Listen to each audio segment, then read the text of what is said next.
마태복음 10장 34절부터 39절까지 마태복음 10장 34절부터 39절까지 말씀입니다.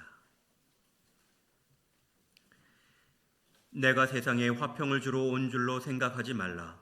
화평이 아니요 검을 주러 왔노라. 내가 온 것은 사람이 그 아버지와 딸이 어머니와 며느리가 시어머니와 불화하게 하려 함이니 사람의 원수가 자기 집안 식구리라. 아버지나 어머니를 나보다 더 사랑하는 자는 내게 합당하지 아니하고 아들이나 딸을 나보다 더 사랑하는 자도 내게 합당하지 아니하며 또 자기 십자가를 지고 나를 따르지 않는 자도 내게 합당하지 아니하니라. 자기 목숨을 얻은 자는 잃을 것이요 나를 위하여 자기 목숨을 잃은 자는 얻으리라. 아멘. 시온 찬양대와 기악부의 찬양이 있겠습니다.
찬양 또 연주 감사드립니다. 사순절 세 번째 주일을 맞이해서 자기 십자가를 지고 주님을 따르는 자라는 제목으로 말씀을 전하면서 함께 은혜를 나누고자 합니다. 십자가는 어떻게 보면은 일반적으로 죽음의 상징이다, 그렇게 말할 수가 있습니다. 사람이 죽으면은 서양 사람들은 땅에 묻고 나무 십자가로 저렇게 땅에 박아서 이 십자가 밑에는 무엇이 있다? 죽음이 있다, 시체가 있다는 것을 표시를 합니다. 또 이 십자가는 자비의 상징이기도 합니다. 적십자, 전쟁이 발발했을 때에 적십자 마크를 한 차량이나 또 병사들은 공격 행위를 하지 않죠. 환자를 돌보기 때문에 공격을 하지 않습니다. 또 청십자는 이 병원이나 약국을 상징하는 그런 표시이기도 합니다. 즉 자비의 상징으로 십자가를 사용한다는 것이죠. 또 우리 교회처럼 이렇게 십자가를 종탑 높이 십자가를 답니다. 예수 믿는 성도들의 공동체, 바로 교회를 상징하는 표시이기도 합니다. 자, 그런데 원래 이 십자가는 언제 만들어졌느냐? 페니키아라는 나라에서 이 사람을 사형시킬 때에 가장 극악무도한 죄인들을 처형할 때에 사용되는 사형형틀이 바로 십자가였습니다. 많은 군중들이 보는 앞에서 옷을 벌거벗기고 그런 양손과 양발에 굵은 못으로 박아서 그 나무에 매다는 형벌이죠. 가장 수치스러운 형벌이면서 가장 고통스럽게 죽어가는 그러한 형벌인 것입니다. 예수님 십자가에 못 박히실 때에 좌우에 강도 두 사람이 있었죠. 이 사람들은 사람을 죽인 살인한 죄수들입니다. 그런데 그 사이에 예수님이 십자가에 함께 못 박혀 돌아가신 것이죠. 그렇다면 과연 예수님은 얼마나 큰 죄를 지었기에, 얼마나 극악무도한 그런 죄를 범했기에 살인 강도 사이에서 예수님이 십자가에 달려 돌아가셨을까? 궁금증을 가질 수 있습니다. 기독교에서 이야기하는 이 십자가는 무덤에 있는 십자가와는 차원이 다르죠. 또 병원 표시인 그 십자가와도 또 의미가 다릅니다. 예수 그리스도께서 온 인류를 죄에서 구원하시는 십자가, 그것이 바로 기독교의 십자가이죠. 예수님께서 달리신 이 십자가에 기독교 진리가 담겨 있습니다. 이 십자가에 하나님의 능력이요 하나님의 지혜인 줄로 믿습니다. 그래서 고린도전서 1장 18절을 보면은 십자가의 도가 멸망하는 자들에게는 미련한 것이요 구원을 받는 우리에게는 하나님의 능력이다라고 말씀합니다. 예수님이 지신 십자가에는 크게 두 가지의 의미가 있습니다. 첫째는 하나님이 죄인된 우리를 사랑하시는 사랑의 확증을 의미하며, 둘째는 하나님과 죄인인 우리 인간과의 화목을 위한 화목 제물을 또한 의미하기도 합니다. 먼저 죄인된 우리를 사랑한다는 그 사랑의 확증으로서의 십자가를 생각해 봅니다. 아담과 하와가 하나님의 말씀을 불순종하고 선악과를 먹음으로 인하여 에덴 동산에서 추방되죠. 흙으로 빚어진 인생은 다시 흙으로 돌아가는 유한한 인생이 되고 말았습니다. 인간의 이 죄인된 모습을 시편 107편 10절에서 12절까지 이렇게 말씀합니다. 다 같이 읽어볼까요? 사람이 흑암과 사망의 그늘에 앉으며 곤고와 쇠사슬에 매임은 하나님의 말씀을 거역하며 지존자의 뜻을 멸시함이라. 그러므로 그가 고통을 주어 그들의 마음을 겸손하게 하셨으니 그들이 엎드려져도 돕는 자가 없었도다. 죄를 짓고 살아가는 우리 인생의 모습을 잘 말씀하고 있습니다. 죄를 지은 인생은 이렇게 사망의 늪에 빠지게 되었습니다. 캄캄한 밤에 갈 방향을 잃어버린 나그네와 같습니다. 그러나 하나님은 당신의 형상을 따라 지으신 우리 사람들을 불쌍히 여기시고 구원하시기로 하나님은 작정하시죠.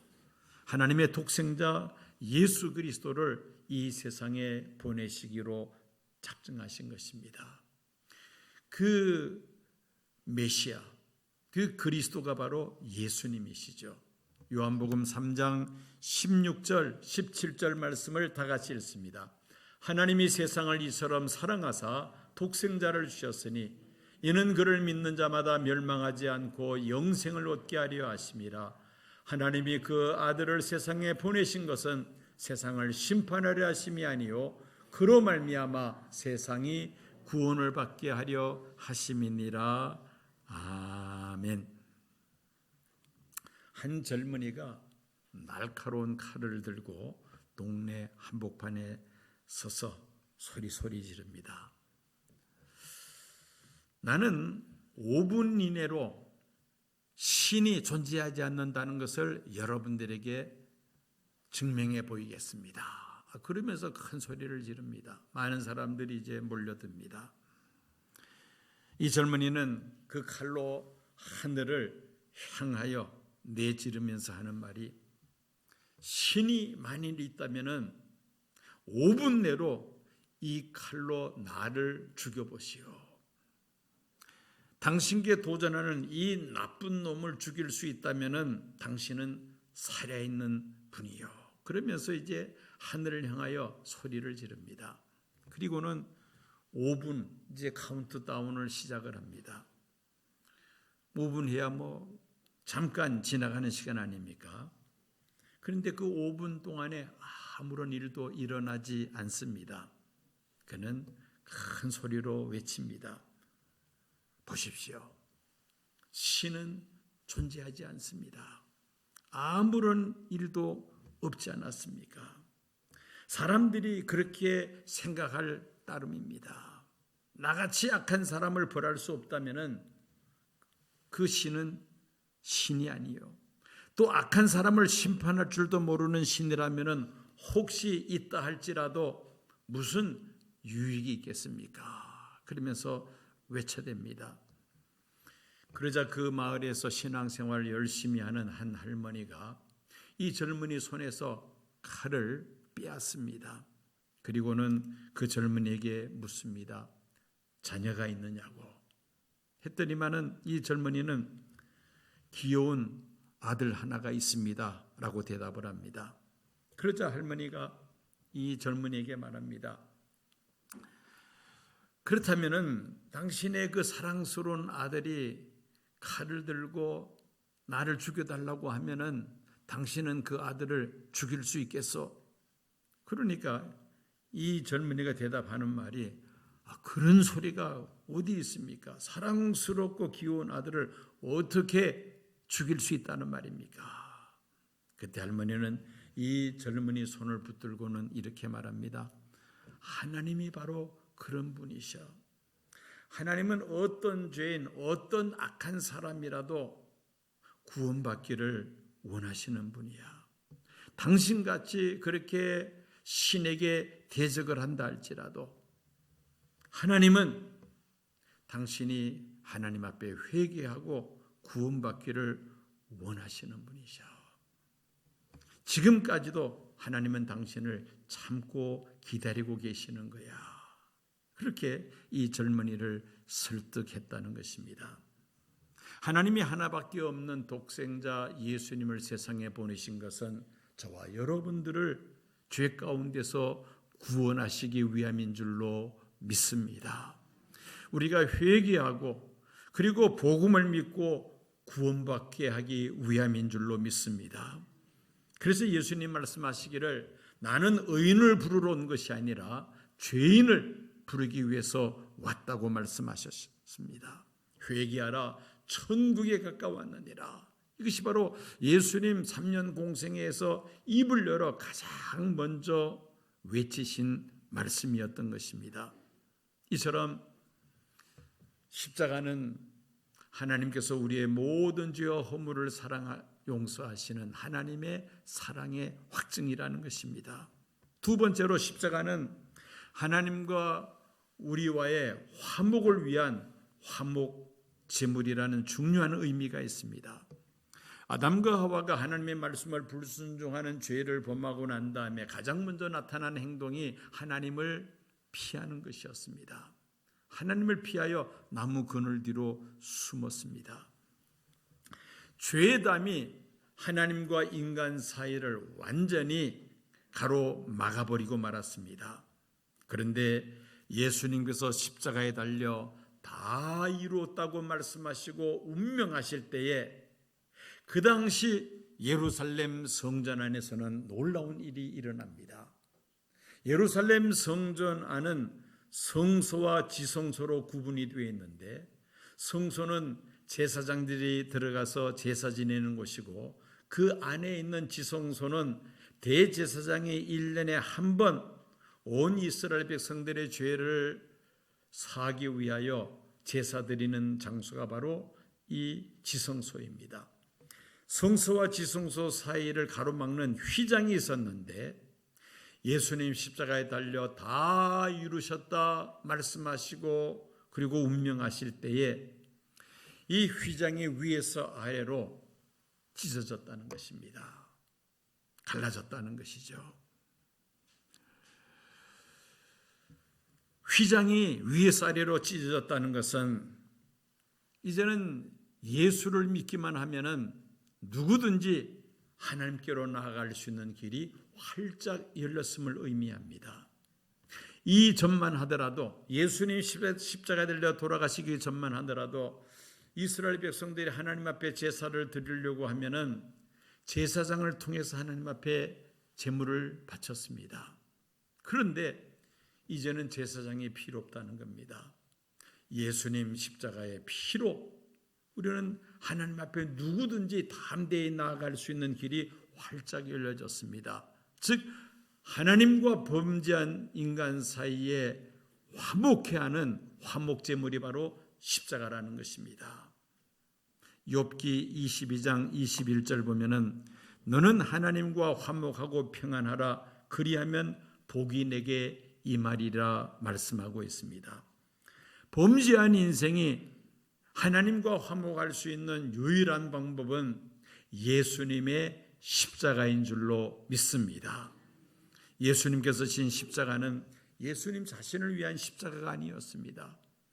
우리의 죄를 용서하시기 위한 하나님의 사랑의 확증 증거였고 또 하나님과 범죄한 인간 사이를 화목하게 하는 화목제물로서의 십자가였다는 말씀인 것입니다. 그런데 이 십자가는 예수님만 지시는 것이 아니라 우리에게도 주어진 십자가가 있다는 사실을 오늘 본문 말씀을 통해서 우리가 확인할 수 있습니다. 바로 마태복음 10장 38절 자기 십자가라는 단어가 나옵니다. 또 자기 십자가를 지고 나를 따르지 않는 자도 내게 합당하지 아니하니라. 우리 각자에게 주어진 자기 십자가가 있다는 말이죠. 마태복음 16장 24절을 보면은 누구든지 나를 따라오려거든 자기를 부인하고 자기 십자가를 지고 나를 따를 것이니라 예수님 말씀하셨습니다. 자, 그러면 자기 십자가 즉 내게 지어진 십자가는 과연 무엇입니까? 첫째로 내가 예수님의 제자가 되기 위하여 내가 깎고 다듬어야 할 우리의 모난 성품, 이것이 바로 자기 십자가로 말할 수가 있습니다. 그래서 사도 바울은 갈라디아서 5장 24절에서 이렇게 말씀합니다. 그리스도 예수의 사람들은 육체와 함께 그 정욕과 욕심을 십자가에 못 박았느니라. 그 정과 욕심을 십자가에 못 박았느니라 말씀하고 있습니다. 내가 하고 싶은 말, 내가 하고 싶은 행동, 모든 정욕과 탐심을 절제하는 것, 이게 바로 자기 십자가라는 것이죠. 예수님을 닮아가기 위해서 우리 스스로 깎고 다듬어야 할 이 모난 성품이 바로 자기 십자가라는 것입니다. 자기를 쳐서 하나님 말씀 앞에서 복종하는 것, 뼈를 깎는 아픔, 이게 바로 자기 십자가라는 말씀입니다. 두 번째는 교회와 다른 사람들을 위한 수고와 희생, 이것을 또 자기 십자가로 말할 수가 있습니다. 교회 유급 직원, 즉 교회로부터 생활비를 받는 사람들은 소수입니다. 교역자와 직원, 그 외에는 모두 다 자원봉사자들이죠. 시간과 물질과 건강과 재능을 가지고 봉사함으로 이 교회라는 공동체가 유지되고 또 확장이 됩니다. 많은 성도들의 희생과 봉사와 헌신, 이것이 바로 자기 십자가라고 말할 수가 있습니다. 하나님은 교회와 또 다른 사람들을 위하여 자기 십자가를 지고 주님을 따르는 사람들, 이런 사람들을 충성되이 여기시고 주님 앞에 서는 날에 칭찬과 큰 상급이 주어질 줄로 믿습니다. 세 번째로 예수 그리스도의 복음을 위한 희생, 이게 바로 자기 십자가라고 말할 수가 있습니다. 예수님께서 제자들과 함께 감람산에 오르실 때에 오늘 밤에 너희가 다 나를 버리리라 말씀하십니다. 이때 베드로가 뭐라고 말합니까? 모두 주를 버릴지라도 나는 결코 버리지 않겠나이다 라고 말합니다. 그 말씀을 들으시고 예수님은 말씀하십니다. 내가 진실로 내게 이르노니 오늘 밤 닭 울기 전에 내가 3번 나를 부인하리라.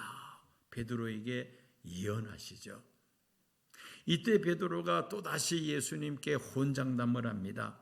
내가 주와 함께 죽을지언정 주를 부인하지 않겠나이다. 그런데 그날 밤에 예수님 말씀대로 닭이 울기 전에 3번이나 예수는 모른다고 베드로는 부인하고야 말았던 것입니다. 그렇지만은 비록 예수님을 부인하고 도망간 베드로였습니다마는 하나님은 베드로에게 은혜를 베푸시죠. 부활하신 예수님께서 친히 베드로에게 나타나시고 그리고 사람 낚는 어부가 되라고 예수님께서 그 베드로에게 목양을 맡기십니다. 내 양을 먹이라. 내 양을 치라. 예수님 승천하신 후에 오순절 드디어 성령 충만함을 베드로가 받죠. 그리고는 나가서 복음을 전하기를 시작하는데 그는 유대인의 사도로서 참으로 예수의 복음을 전하다가 네로 황제 때에 그가 순교합니다. 어떻게 순교하느냐? 베드로는 십자가에 바로 못 박혀 순교한 것이 아니라 십자가에 거꾸로 못 박혀 순교합니다. 나 같은 사람이 예수님처럼 십자가에 바로 못 박힐 수는 없다. 나를 거꾸로 매달아 주시오 해서 저 십자가에 거꾸로 매달려 순교합니다. 베드로는 사도로서 자기 십자가를 지고 순교의 제물로 바쳐졌다는 것입니다. 자, 이렇게 이 자기 십자가는 교회를 위한 희생, 복음을 위한 헌신, 심지어 순교를 또 생각해 볼 수가 있는데 오늘 본문인 마태복음 10장 34절에서 37절까지 말씀은 사실 쉽게 이해가 되지 않습니다.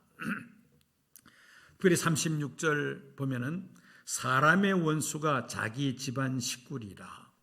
아버지나 어머니를 나보다 더 사랑하는 자는 내게 합당하지 아니하고 아들이나 딸을 나보다 더 사랑하는 자도 내게 합당하지 아니하며.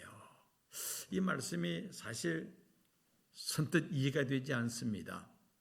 그런데 이 말씀은 특별한 경우에 적용할 수 있는 말씀인데 그 특별한 경우는 무엇이냐?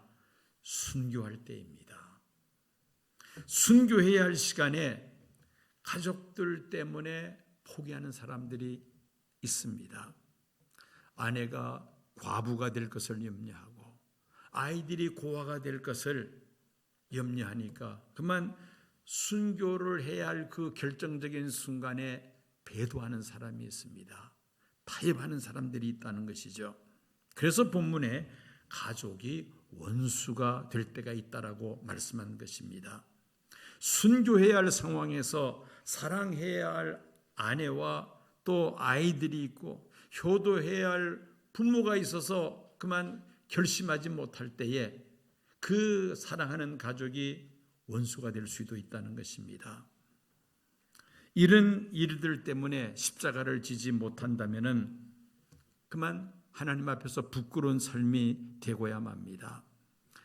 오히려 그럴 때에 아내와 자녀와 부모를 내려놓고는 만약에 하나님 앞에 그 생명을 바친다면은 어떻게 되겠습니까? 그 자녀들이 내 부모는 정말 진실된 믿음의 사람이었다라고 그렇게 고백하지 않겠습니까? 그 아내가 내 남편은 정말 자랑스러운 순교자라고 그렇게 말하지 않겠습니까? 그 부모 역시 내 사랑하는 이 아들은 정말 충성된 순교자였다고 많은 사람들에게 자랑을 하게 될 것입니다. 자기 십자가는 예수 그리스도의 복음을 위한 희생, 이것이 바로 자기 십자가라고 말할 수가 있다는 것입니다. 사도 바울은 그리스도의 남은 고난을 주님의 몸된 교회를 위하여 자신의 육체에 채운다고 그렇게 말합니다. 그리스도의 남은 고난이란 교회가 교회로서의 사명을 감당하기 위하여 성도들이 감당하는 그 수고인 것입니다. 교회의 가장 중요한 사명은 무엇입니까? 복음을 전하여 죽어가는 많은 불신 영혼들을 하나님 앞으로 인도하고 구원하는 것, 이게 바로 교회의 가장 중요한 사명이 아니겠습니까? 이 사명을 감당하기 위해서는 성도들의 많은 눈물의 기도와 수고의 땀과 희생과 봉사를 필요로 합니다. 이것이 바로 그리스도의 남은 고난이요, 이것이 바로 그리스도께서 교회로 하여금 짊어지도록 맡기신 십자가인 것입니다. 지난 주일 2부 예배 마치고 교회 시설 확장 예배 기공 예배를 드렸습니다. 사진을 보시면은 저렇게 우리가 기공 예배를 드리고 기공식을 했습니다. 곧 철거 작업과 또 이어서 본격적으로 건축 공사가 진행이 될 터인데, 우리 교회 시설 확장을 하나님이 우리 교회에 지워진 십자가로 알고 온 성도님들이 열심히 기도하면서 기쁨으로 하나님 앞에 예물을 드렸습니다. 온 성도들이 마음을 같이하여 함께 교회에 지워진 이 십자가를 짊어지고 나아갈 때에 아름답게 교회 시설 확장 공사가 잘 마무리될 것이며, 이 확장된 시설을 통해서 하나님 나라가 이적 사회로부터 시작해서 땅끝에 이르기까지 확장되는 역사가 크게 나타나게 될 줄로 믿습니다. 자, 이 십자가, 자기 십자가, 모든 성도들에게 또 지워진 여러 가지 다양한 자기 십자가가 있을 수가 있는데, 이 십자가를 기쁨으로 짊어지지 않고 억지로 질 때도 있습니다. 물론 기쁨으로 그 십자가를 진다면 얼마나 참 복된 일이겠습니까마는, 억지로 진다 해서 우리가 불평하고 원망할 필요는 없습니다. 억지로 십자가를 졌음에도 불구하고 자손되도록 복을 받은 가정이 있습니다. 누구의 가정일까요? 구레네 시몬의 가정이었죠. 이 구레네는 북아프리카 리비아의 수도 트리폴리를 가리키는 그 옛날 지명입니다.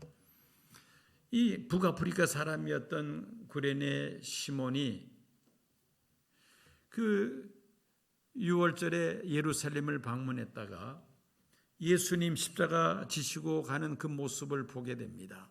그런데 그 로마 군병이 이 구레네 시몬으로 하여금 강제적으로 예수님 대신해서 그 십자가를 지게 합니다.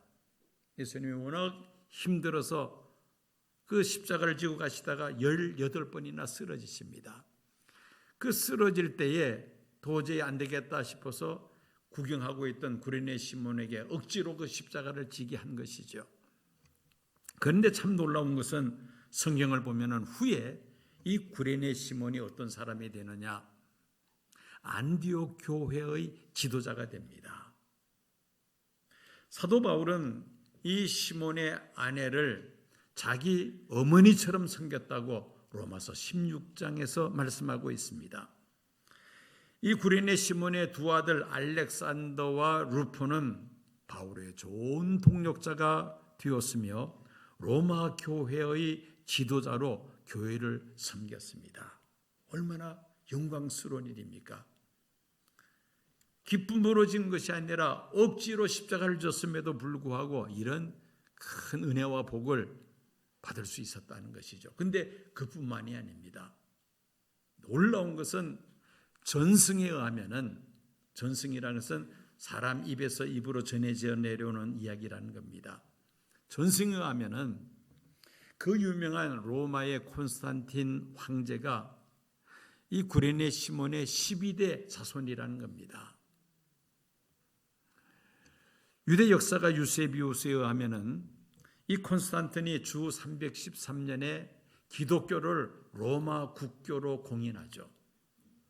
그 직전까지만 하더라도 기독교는 로마 제국으로부터 심한 박해를 받았습니다. 언제부터 받았느냐? 주 64년에 네로 황제에 의해서 기독교에 대한 대박해가 시작이 되는데 그 박해가 250년이나 지속이 됩니다. 그러다가 이 콘스탄틴 황제 때에 기독교를 로마의 국교로 공인을 했다는 겁니다.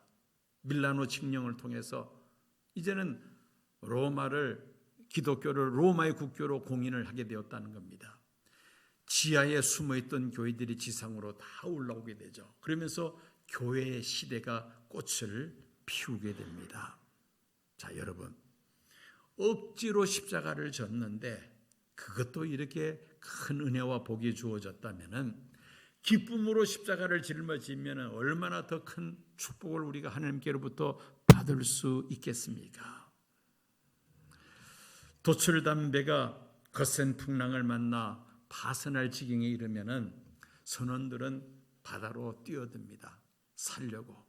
그런데 선장은 그 나무로 만든 그 배에 그 돛에 자기 몸을 로프로 묶는다고 합니다. 그러면 배가 침몰할 때에 선장도 같이 죽을 것처럼 생각이 되는데 오히려 정반대입니다. 이 돛은 무엇으로 만들었습니까? 나무로 만들었잖아요.